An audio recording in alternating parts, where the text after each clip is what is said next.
Nominations for the 2023 Game Awards, recognizing the gaming industry's best games and creators of the year, have been announced. Two of the year's biggest sequels, the survival horror title Alan Wake 2 from Remedy Entertainment and role-playing game Baldur's Gate 3 from Larian Studios, nabbed the most nominations with 8 each, including Game of the Year.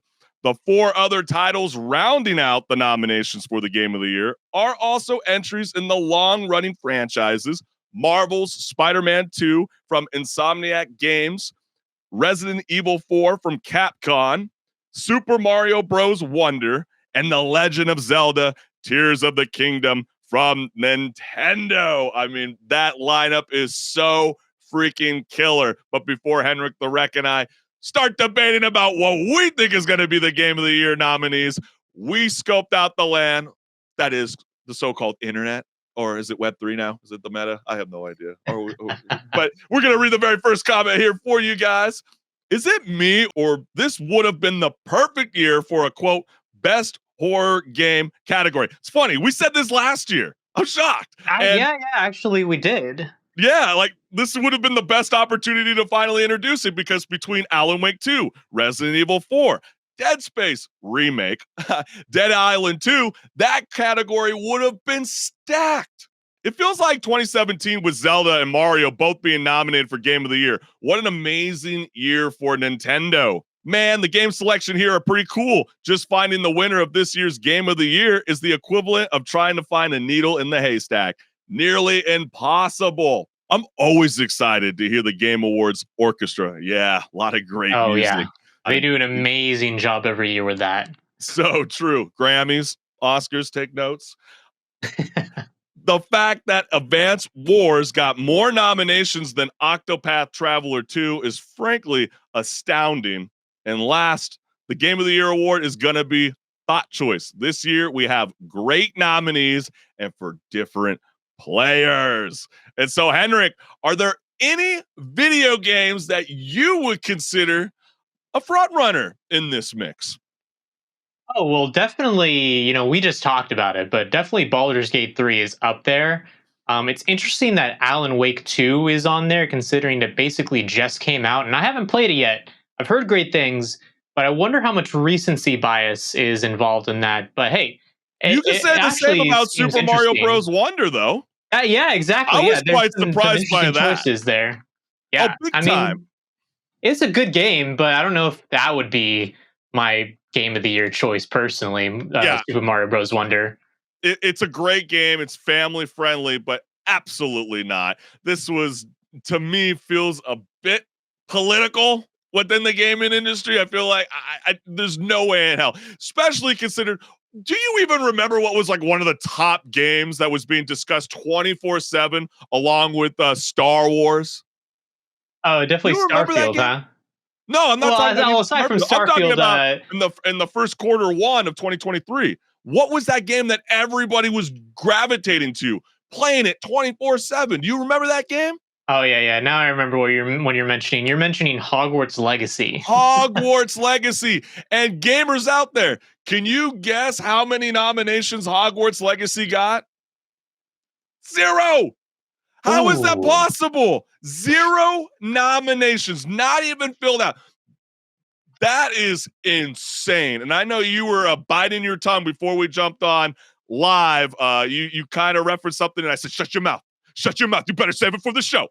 And what is it that, because you were saying you have a theory about why this might be the case?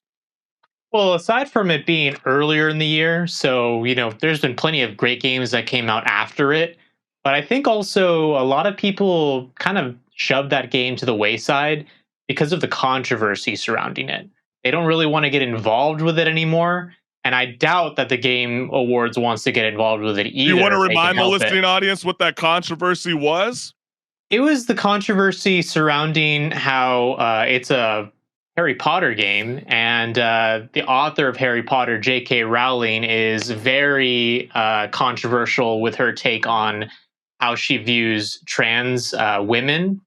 And people were not happy about that because now when you buy a Harry Potter thing, anything that's Harry Potter related ends up getting some revenue towards her. So basically, you're kind of funding her campaign in that sense to you know hate trans women in a sense. Well, because remember in Hogwarts Legacy, there was like a side, character that's walking around the halls and it's a trans character. So obviously JK had something to say about the issue because of her stance. And that's her. She's human. She can do whatever the hell she wants. It doesn't necessarily reflect Henrik or I's view.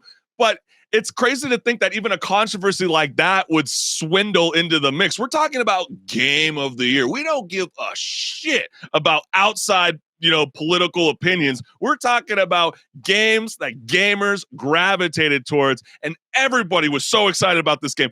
People were pushing for the studio to drop a DLC. We wanted Hogwarts Quidditch. We wanted those matches inside the games. And so when you start seeing that there was so much hype in the first 3 months of 2023, and to consider 0 nominations is a complete slap in the face. And don't expect a sequel to this game. I mean, the studio companies are seeing the results of the Game Awards and they're thinking, why would we want to follow up on this now?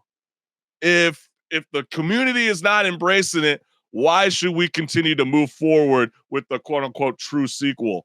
And that's what's really insane. And I guess the really kind of like the last note that I know that I really wanted to highlight was it was kind of wild to see for the first time in a long time, it feels like, that Bethesda title it only got nominated for a single award. And that was under best RPG. The whole thing about that game, though, we haven't done a pause or repeat on it, maybe for a reason, but but that game is literally the lowest mainline Bethesda game in terms of rating on Steam, and that's wild considering it's lower than Fallout 76, which had a terrible launch. And you would think that would have a lower rating as a result, but when you go look on Steam, it's actually mostly positive. Whereas Starfield, that's at mixed now, meaning people are not happy about it. But it's just crazy to see that was being promoted as the game of the generation. Then it became potential game of the year. To we can't even pull the same Steam count that we have with our past installment Skyrim. So that is very insane. And some people have been kind of considering whether exclusivity should be considered in the mix when it comes to judgment of game of the year. Is that a fair assessment to even consider when you come to vote? Because you, the fans, can decide who takes the golden throne.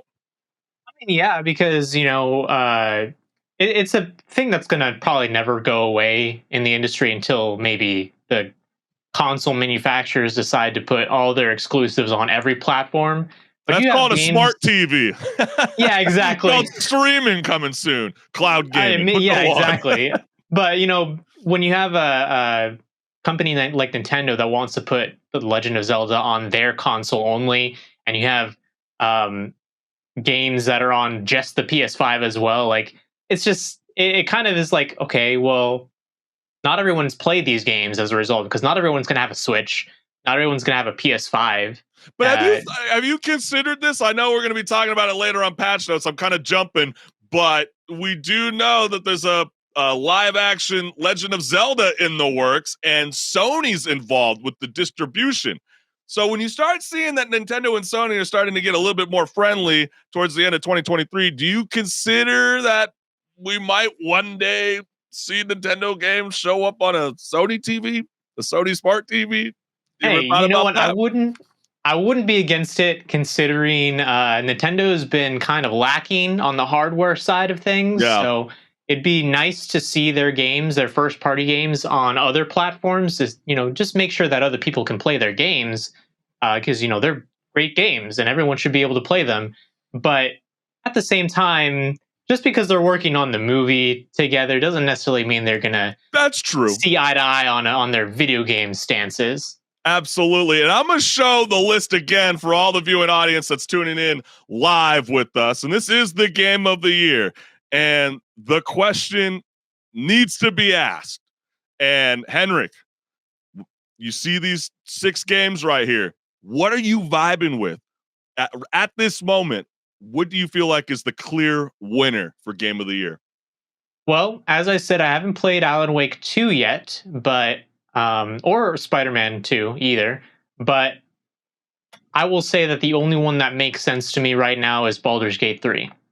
Mm. Remember the Legend of Zelda Tears of the Kingdom broke records with how many people were gravitating towards Nintendo's first $70+ game. I'm gonna say Legend of Zelda. I'm gonna have to Really? say it. Yeah, I think they're gonna low key finesse their way in, and people are gonna gravitate it because I just don't know. I know that the game is being celebrated in an inner core community for Baldur's Gate 3, but the fans, I feel like Nintendo has a lot larger audience, and I feel like they're gonna be pushing for the Legend of Zelda.